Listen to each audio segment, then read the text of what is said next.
Salam alaikum, dalen ak jam ci sen émission Dox Mbokk. Toujours si sen thème influenceur, nous étions avec Travel with Ziggy, créateur de contenu. Là dañuy dem fait seeti Fatou Jupiter Touré, actrice et influenceur.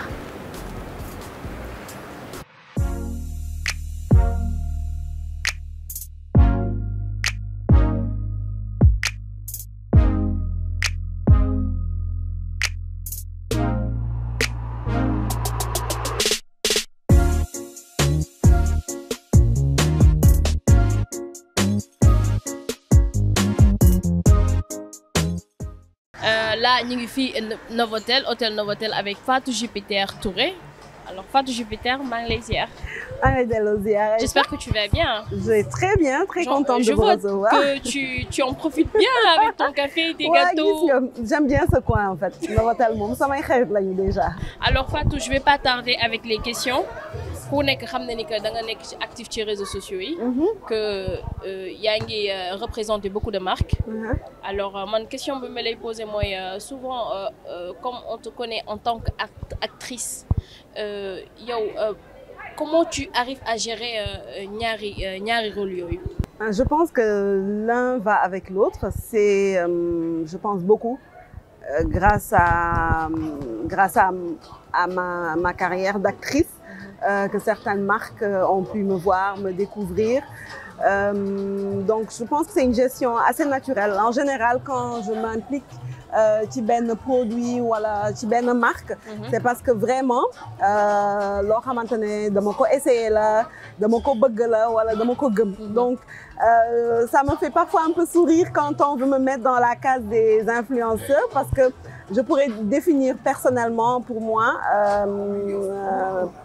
ci man en tout cas dama am benn communauté boo xamante ne damay échanger ak ñoom et souvent quand je vois un bon plan ou bien quand j'ai une idée ou que vraiment ma testé loo xamante ne pour moi ça pourrait être bien de que d'autres personnes en profitent, je le partage et je crois que c'est venu très naturellement. La première fois d'ailleurs bi ñu ma laajee sama grille tarifaire, j'étais totalement prise au dépourvu, je ne savais même pas que c'était quoi grille tarifaire et justement Ziggy là-haut.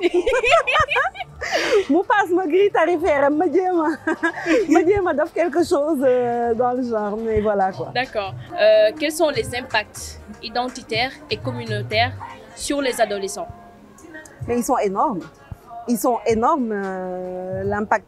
Et je crois que ce n'est pas fortuit si, par exemple, les Nations Unies, que ce soit UNICEF, ONU Femmes, etc., font appel à nous, que ce soit en tant qu'acteurs ou en tant qu'influenceurs, pour faire passer des messages. Parce que les réseaux sociaux ont vraiment captivé l'attention de cette frange de la population. Et je crois que ça peut être un moyen formidable de faire passer des messages positifs, des messages de changement, des messages qui vont dans le sens de développer son pays. Donc c'est vraiment une arme qu'on a entre les mains qu'il faut savoir utiliser et ne jamais la retourner contre soi.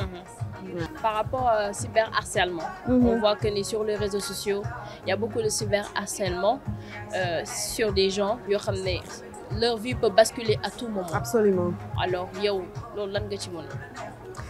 Déjà, benn message bu important, muy jeune, muy moins jeune.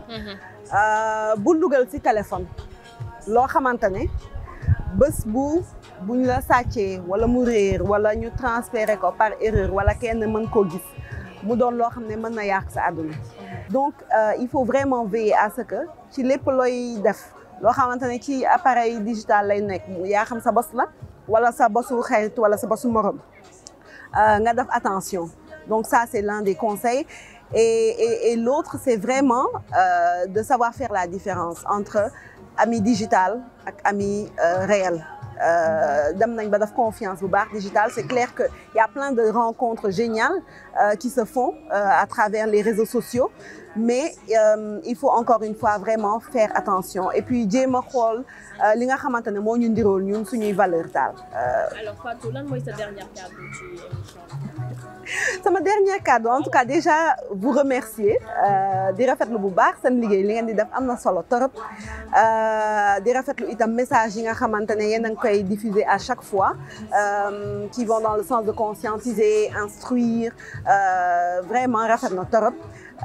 di wax surtout les jeunes et même les moins jeunes que digital mën nañ si def lu ne di nga gis koo xamante ne am na boutique développé ci ba def si plusieurs autres activités te amul sax boutique physique lépp ci WhatsApp am lay xewee wala ci Instagram am ak ci Facebook di nga gis koo xamante ne mësul toog si ay banc waaye am na formation boo xamante ne mi ngi koy am à travers le digital donc c'est un formidable outil moi je le vois comme une arme boo xamante ne mën na la servir nga défendre dans n'importe quelle situation wala nga génn ci n'importe quelle situation le message est de ne pas retourner l'arme contre soi vraiment.